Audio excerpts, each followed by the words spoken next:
Kita sambung lagi video function. Kali ini melibatkan absolute value functions. Okey. Kita tengok dulu, recall balik apa yang dah kita belajar.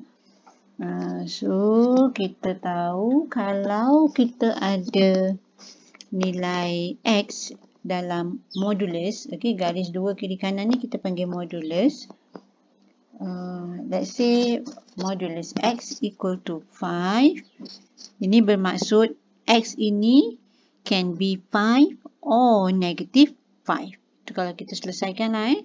So, X ini boleh jadi 5 ataupun negatif 5. Dan kalau awak solve equation melibatkan modulus yang ada equation A, X plus B equal to K, maksudnya contohnya macam 3X tambah 5 sama dengan 7. So, macam mana nak selesaikan? Yang cikgu dah bagi tahu.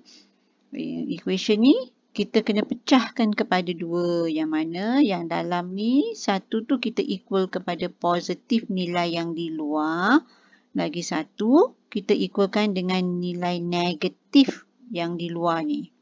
Okay. So, the modulus of a number is also called the absolute value. Jadi, modulus dan absolute value menggunakan simbol yang sama. Yang ini dipanggil modulus dan dipanggil juga absolute value. Okey, kita fahamkan lagi apa yang dimaksudkan dengan absolute value. Dekat sini awak lihat absolute value ni dia sentiasa nilainya adalah positif. Walaupun dalam ni adalah positif ataupun negatif, jawapan dia tetap jadi positif. Jadi simbol modulus ni dia mempositifkan everything yang ada di dalamnya. Okay.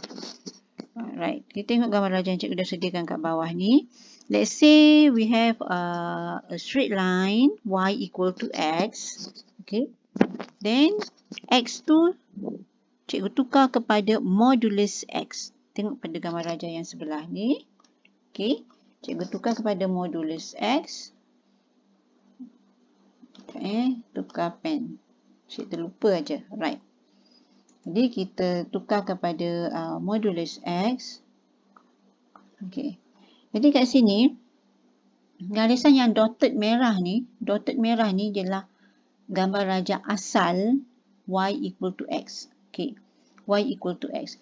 Once nilai x ni kita moduluskan, jadi semua nilai negatif yang ada, nilai x yang negatif ni semua akan jadi, bukan nilai x yang negatif, maksudnya semua, ya betul lah.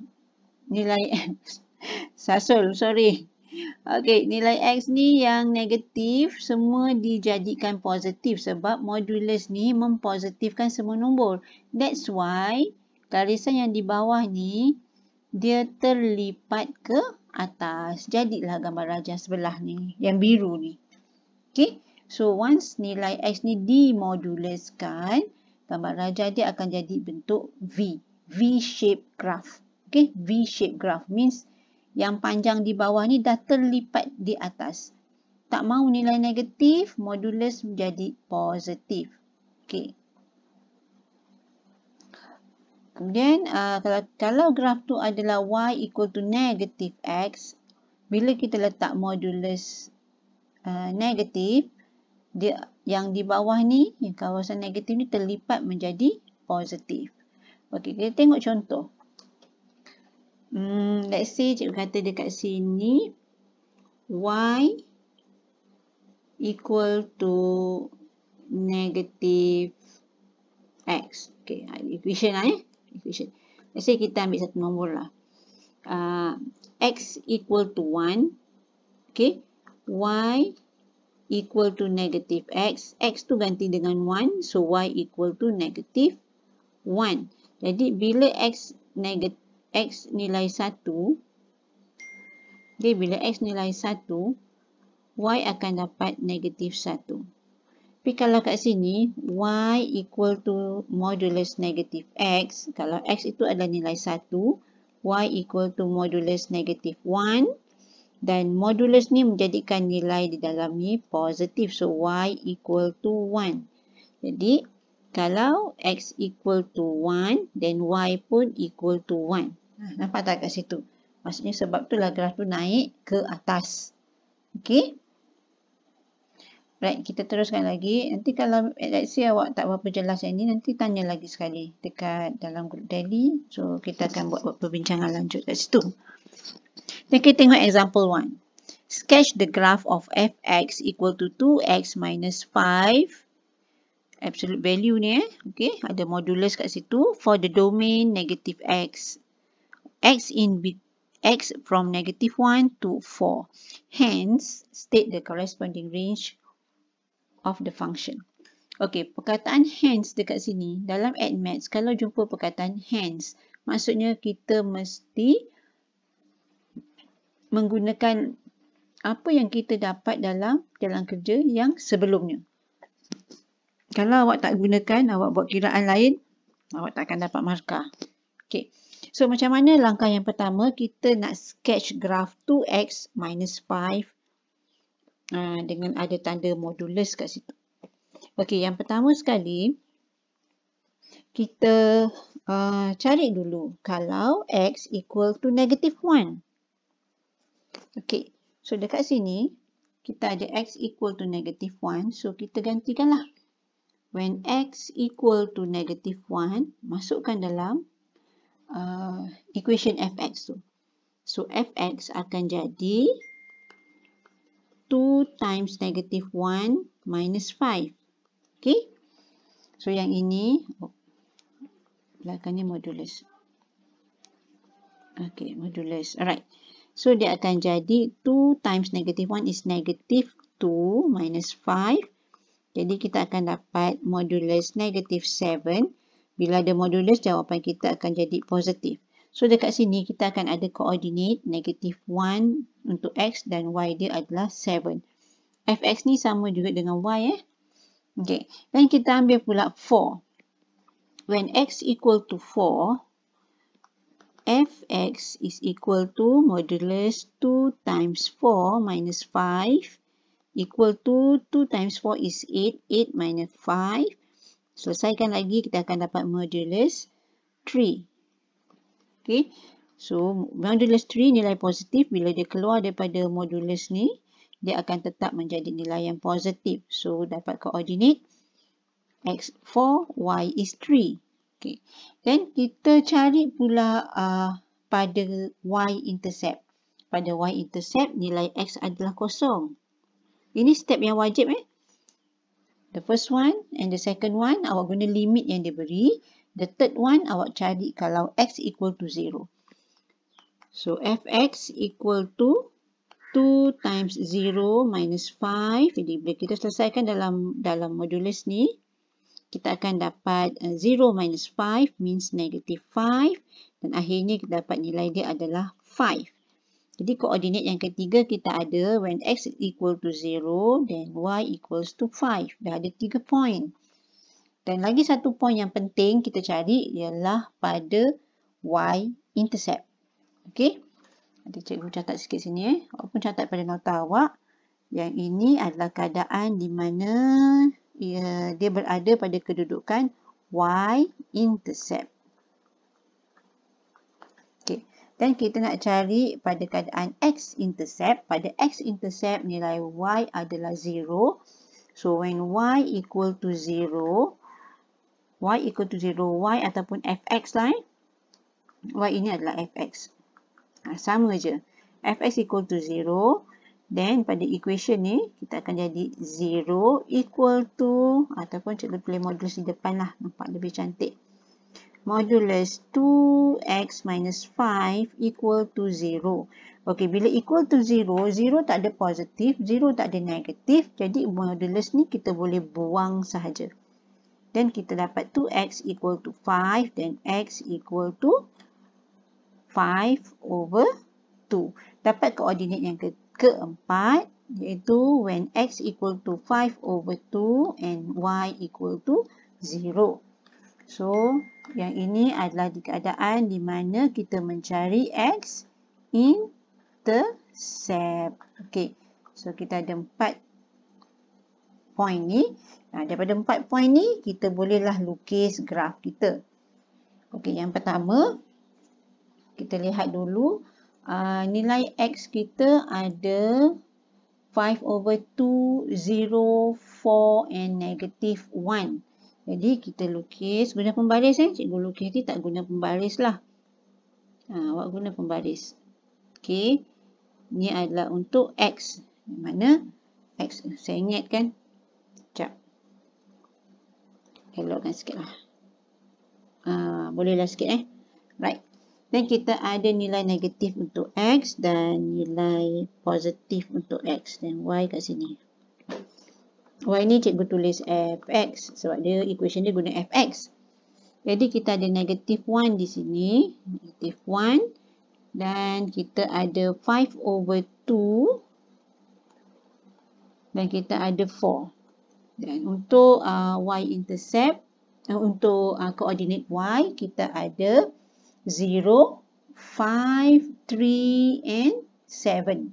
Jadi, semua ni kita akan tulis kat sini. So, negatif 1, dia koordinat dia adalah dengan 7. So, let's say kita kata 7 kat sini lah. Sebab ni tak perlu scale ni, cuma sketch sahaja. Boleh je letak 7 kat situ. So, dekat sini. Okay. Then, kita ada koordinat 4, 3. Kalau 4 dengan 3. Cikgu andaikan 3 tu kat sini lah. Agak-agak je lah. Okay. Dan kita ada 0 and 5. X0, Y5. Agak-agak lah 5 kat sini. Kat sini. Ni 5. Right. Dan ada lagi satu. X5/2, Y0. Jadi dekat sini lah. Jadi, nak lukis absolute graf ni, mesti guna pembaris. Jadi, pasanglah pembaris awak dan cantumkan semua titik tu. Saya ingat pula, sorry. Terlari pula tangannya. Okey, macam ni. Dan begini. Okey. Sometimes bila awak nak lukis, sebab tak lukis guna scale, sometimes dia tak boleh langgar pun pada nilai 5 kat sini kan. So, the better way, awak dah dapat roughly bentuk dia macam ni. Then, awak just lukis sahaja. Right. Lukis sahaja. Ni Fx. Dan ini adalah X. Dan kita tahu bentuk dia akan bump ke bawah gitu kan. Cikgu padam sekejap yang ni lah. Sibuk Sekejap Okay. Kita tahu graf tu akan bump ke bawah. Jadi, kita just lukis saja. Macam ni. Turun ke bawah dan naik balik. Okay. Dan make sure naik semula tu tak sampai dengan sini lah. Tak apa cantik pula cikgu lukis yang ni. Sekejap Okay. So, ni dia turun ke bawah dan dia naik balik. Macam tu. Kena rendah sikit ni. Kena rendah sikit. Alright. Jadi, awak boleh tulis saja macam ni. 5. Dan dekat sini, boleh je kalau awak nak tulis -1, 7. Dan dekat sini, boleh tulis 4, 3. Macam tu pun boleh jugalah. Kat sini jangan lupa. This is 5/2. Ni pun boleh juga. Okay. Tapi sebab kertas jawapan awak ada garis-garis. So, better awak ikut je lah garis-garis tu. Supaya nampak lebih cantik lah graf awak. Right. Ni roughly lah cara nak lukis graf. Dan step-step ni semua perlu ada. Ingat tadi X tu cari untuk X ni dapatkan Fx. Carikan X equal to 4 dapatkan Fx. Dan cari pada y-intercept X equal to 0. Dan pada x-intercept Fx equal to 0. Ini adalah poin yang penting sebab memang banyak nak digunakan dalam calculation untuk Maths dan juga Maths. Once awak dengar y-intercept, automatically otak awak akan terus fikir x equal to 0. When x at x-intercept, fx equal to 0. Okay. Dan kita pergi kepada composite function. Composite function ni, maksudnya kita ada dua function, ada fx, ada gx. Dan composite function ni kita nak darabkan kedua-dua function ni. The product of combination of two functions. Apa-apa saja function yang diberi. Okay. Dan contohnya macam ni lah. F(G(x), G(f(x). F(G(x) ni bermaksud F darab dengan Gx. Dan G(f(x) ni bermaksud G didarabkan dengan Fx. Okey. Dia cara darab dia tak sama macam awak darab biasa. Dan kita tak bolehlah tulis macam ni Fx, Gx. Ni salah. Ni salah. Jadi kita tulis X ni cuma sekali saja dekat last sekali. Okey. Jadi kita tengok gambaran yang seterusnya. Okey, let's say kita ada 3 set.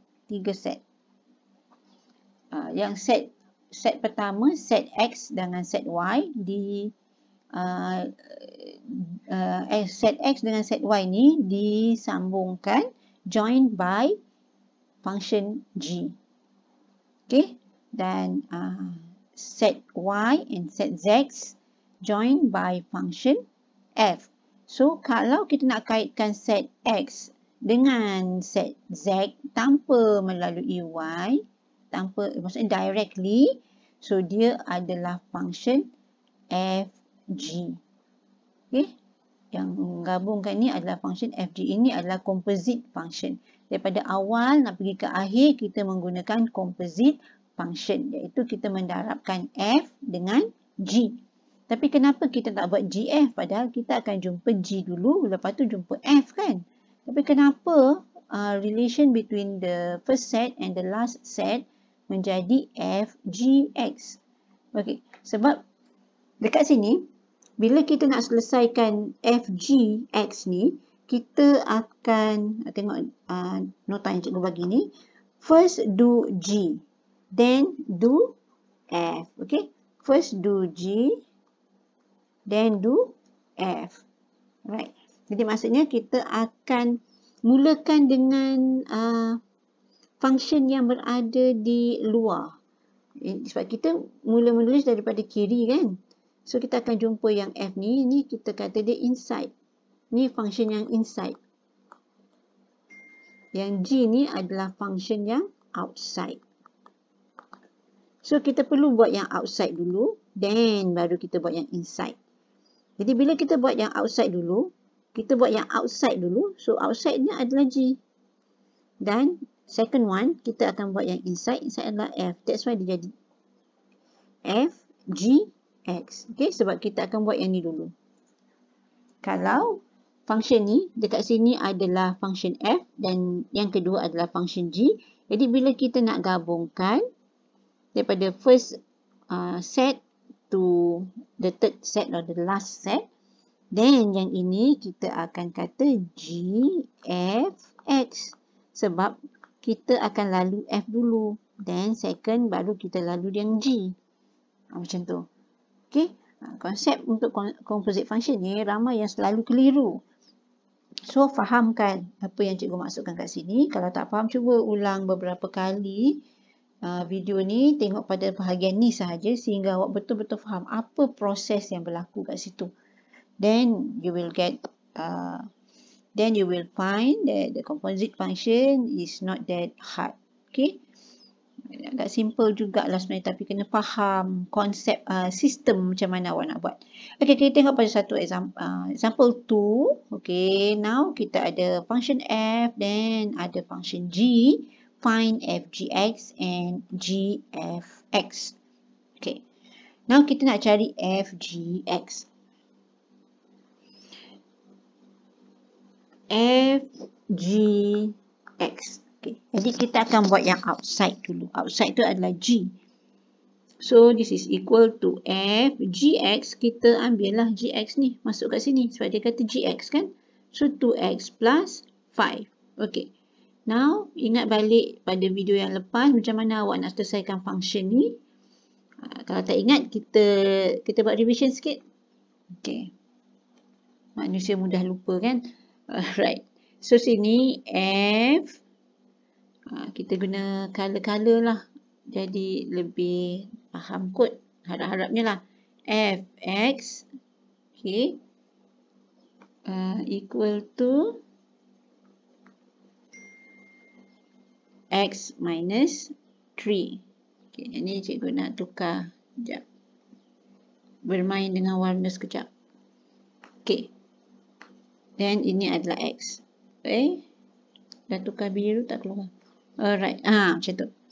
Jadi, kalau yang biru ni, cikgu tukar kepada 3. So, biru yang dekat sini, dia sync tau.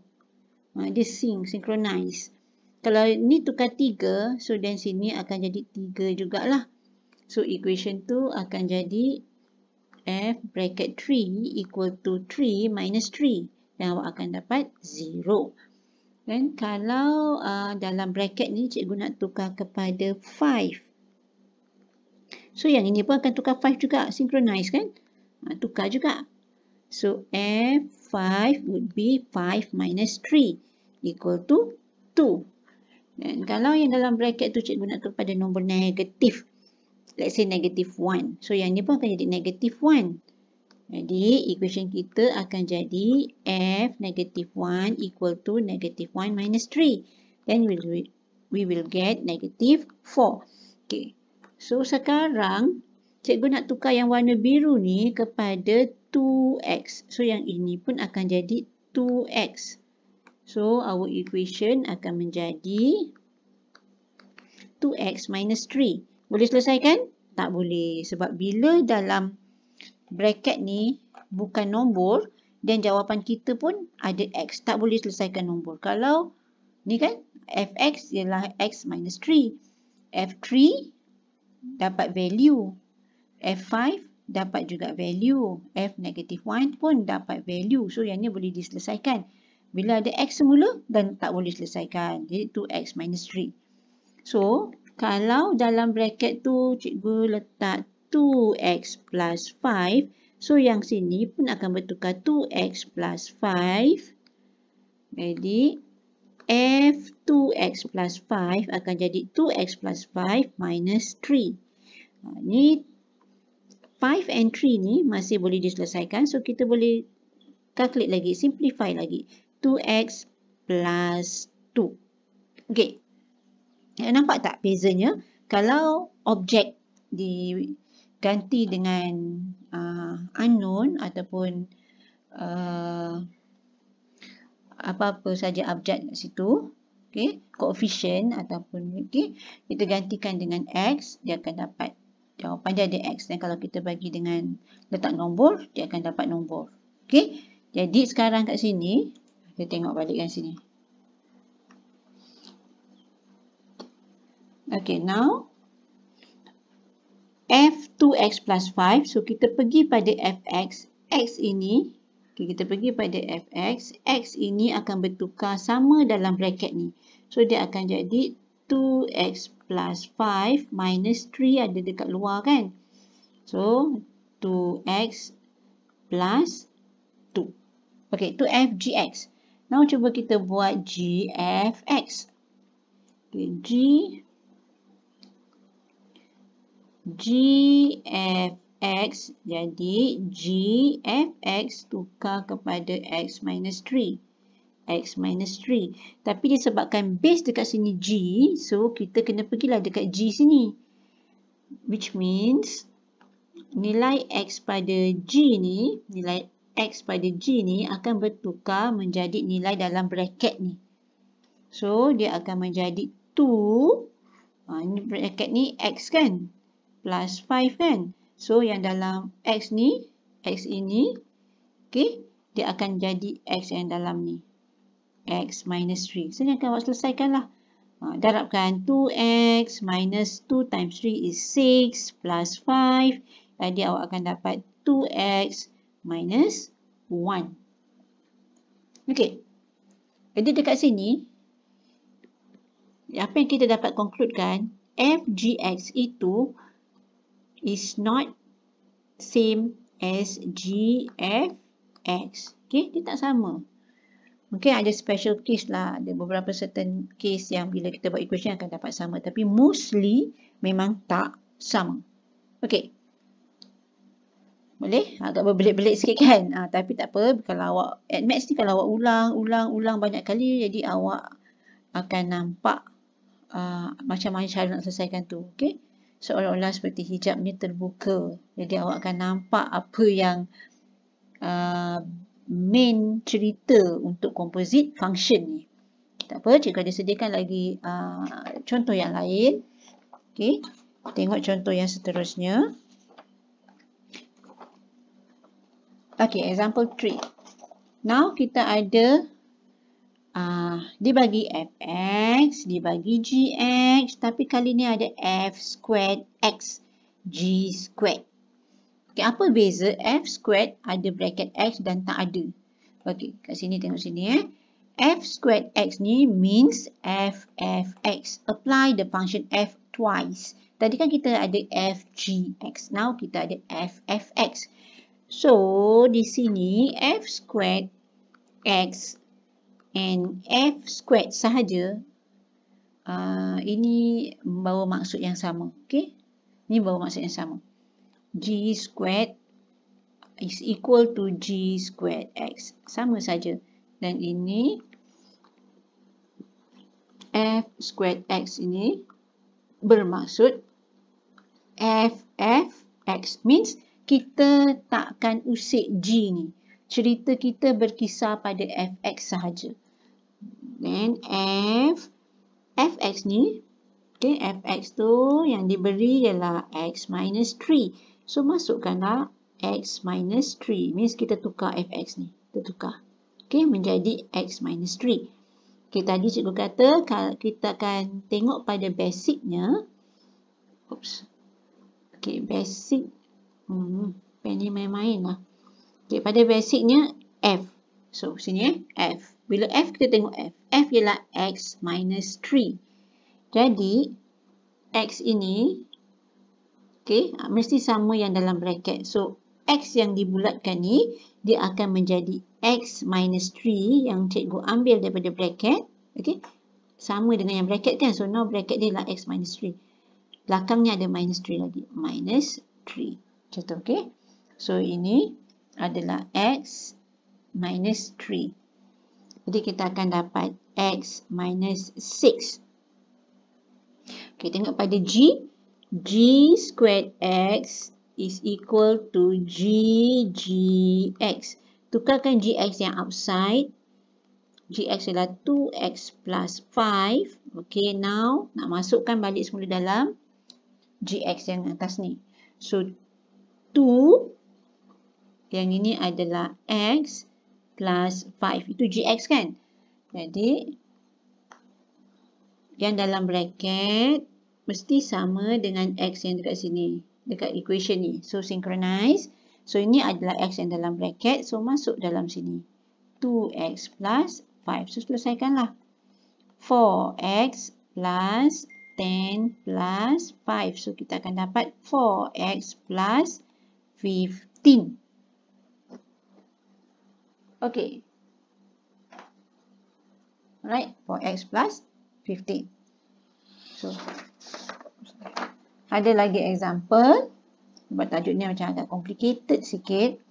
Okay, now. Kita ada f, ada g. Nak cari f gx, cari g fx, then f squared x dan g squared x. Kali ni cikgu gabungkan semua. Okay, tengok yang pertama dulu. Yang pertama dulu means yang outside ni nak dimasukkan ke yang inside. Okay, gx nak masukkan dalam fx. So, gx ni kita akan masukkan dalam fx. Okay, gx masuk dalam fx. Yang ini cikgu ajar yang lebih advance sikit. Tadi cikgu ajar step by step. Yang ni kita, sebab kita dalam admaths ni, kita pentingkan masa. Okay, kita pentingkan masa. So, mana yang kita boleh simplify, kita simplify lah. Okay, yang pertama kita nak cari f gx means G nak dimasukkan dalam f. Jadi, f kita ialah 3x plus 7. So, 3x plus 7 yang dalam bracket nak dimasukkan dengan gx. So, kita masuk 2x kat sini. 2x minus 1. Dan selesaikanlah. 6x minus 3 plus 7. So 6x plus 4. Okay. Boleh nampak tak macam cara ni? Boleh, nampak memang nampak lah kan, boleh faham tak? Okay, now GFX. GFX. Okay, cikgu padam balik yang atas ni. Padam balik. Now, kita tengok dekat sini, yang outside ni adalah fx. Means fx nak masukkan dalam G. Jadi, pergi dekat fx, kita campak dia masuk dalam G. Pada x sahaja. Pada x sahaja. Okay, pada x sahaja. Jadi, now kita ada 2. X ni akan berubah minus 1. So, x itu cikgu akan insert dengan value of fx. Function fx. Not value. Function fx. So, 3x plus 7. Dan selesaikanlah. 3 times 2 is 6. 7 times 2 is 14. Minus 1. So, 6x plus 13. Tengok lagi. Yang ketiga. Agak dah nampak tak flow-nya macam mana awak nak masuk, insertkan dia. Fx. Okay, now dekat sini, padam. Dia bercerita mengenai f sahaja. Okay, cerita kita mengenai f sahaja. Jadi maksudnya dekat sini akan dimasukkan nilai fx. Okay, tengok cikgu buat ni. Fx ialah 3x plus 7. Sebab itu synchronize kan, x mesti berubah. So, x ini ialah nilai fx. Nilai fx tu ialah 3x plus 7. Macam tu. Dia masuk dalam diri dia sendiri. Okay, 3 times 3 is 9. 9x plus 7, 321 plus 7. So, 9x plus 28. Okay. The other one, last one. Number 4. GGX. Okay, dekat sini. Padam lagi, tukar. Sekejap Okay, so dekat sini, X ni akan dimasukkan dengan GX. So, GGX akan jadi, GX ialah 2X minus 1. Jadi, yang dalam bracket nak dimasukkan dengan diri dia sendiri, masukkan 2. Patutnya pen biru ni. Okay. 2X minus 1. Okay. So, kita akan dapat 4X minus 2 minus 1. 4X minus 3. Okay. Cikgu ada last. Ada lagi 2 equation. 2 example. Panjang sikit lah video kali ni. Okay, kita pergi pada example 5. Example 5. Given mx. Okay, tak gunakan function f, tak guna function g, guna function m dengan k. So, function ni boleh jadi macam-macam. Kita boleh ganti. So, mx is 4x minus 7. Kx is x plus 1 divide by x minus 1. Ingat lagi apa benda ni? Ini adalah condition. Condition tak dimasukkan dalam pengiraan. Okey, dia perlu ada apabila kita menulis function sahaja. Tapi tak perlu masuk dalam pengiraan. Jadi apa yang kita nak cari sekarang? mk3 and km negative 3. So, mk3, jadi kita buat dulu yang outside. Dan kita ada mk3. Pergi dekat function k, pergi dekat k. Dalam ni tukar 3.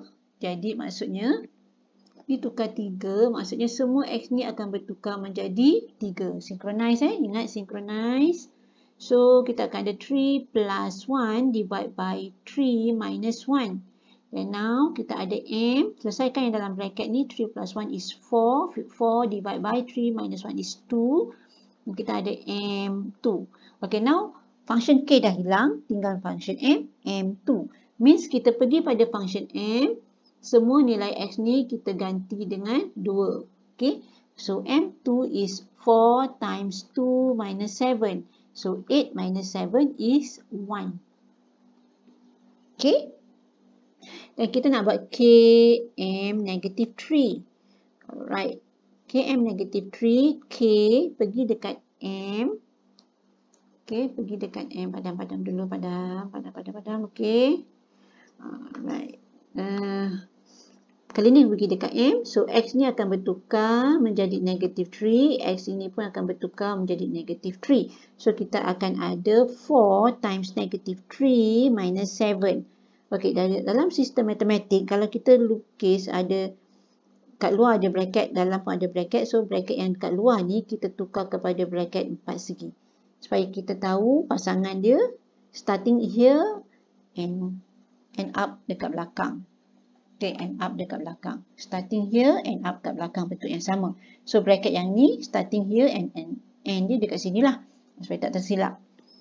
Okay, dia memang nampak macam remeh tapi benda tu yang selalu pelajar buat silap. So 4 times negative 3 is negative 12 minus 7 dan kita akan dapat K negative 19. Okay, bila dah tak ada function M, function K saja. So K, X dah tukar negative 19. So yang X ni pun tukar, yang X ni pun tukar. Dan kita akan negative 19 minus plus 1 divide by negative 19 minus 1. Okay.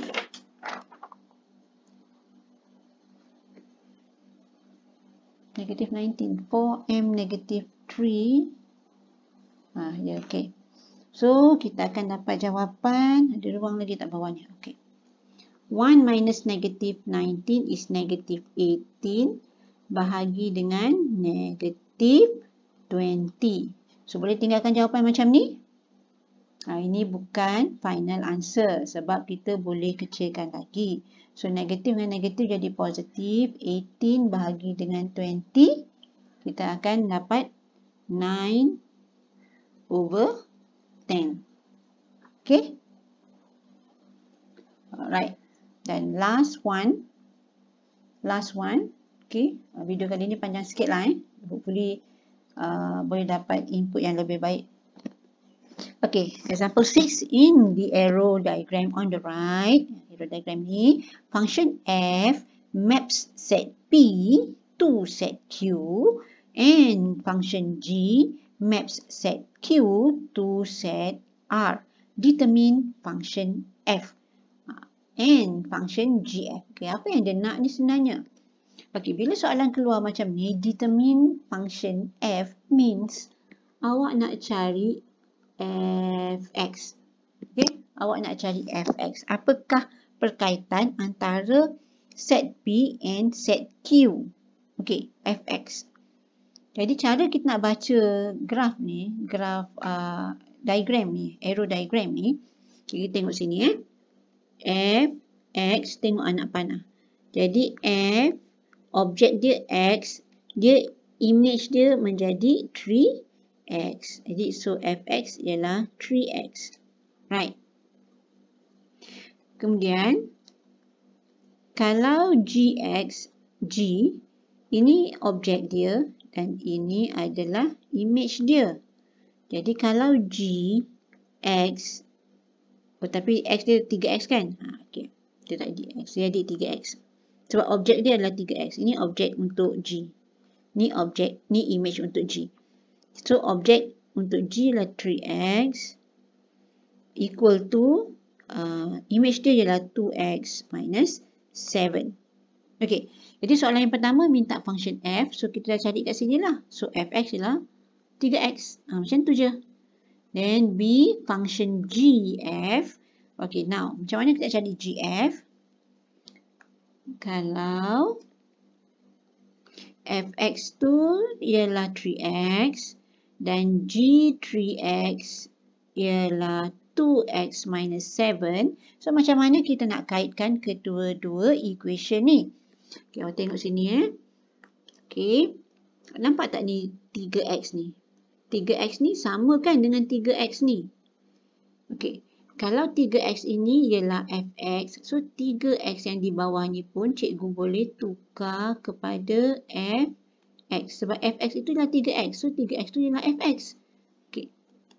2x minus 7. So bila cikgu darabkan, dia akan jadi gfx equal to 2x minus 7. So inilah soalan yang minta pada B ni, function gf. Okay. So kita dah dapatlah function gf ialah 2x minus 7. Okay. Jadi pelajaran hari ni memang nampak macam agak tough sikit. Tapi insyaAllah cikgu yakin awak boleh buat. Okay. Kalau betul-betul fahamkan, fokus, concentrate, tengok balik apa yang cikgu terangkan ni. Okay. Semoga memberi manfaat. Okay. Thank you.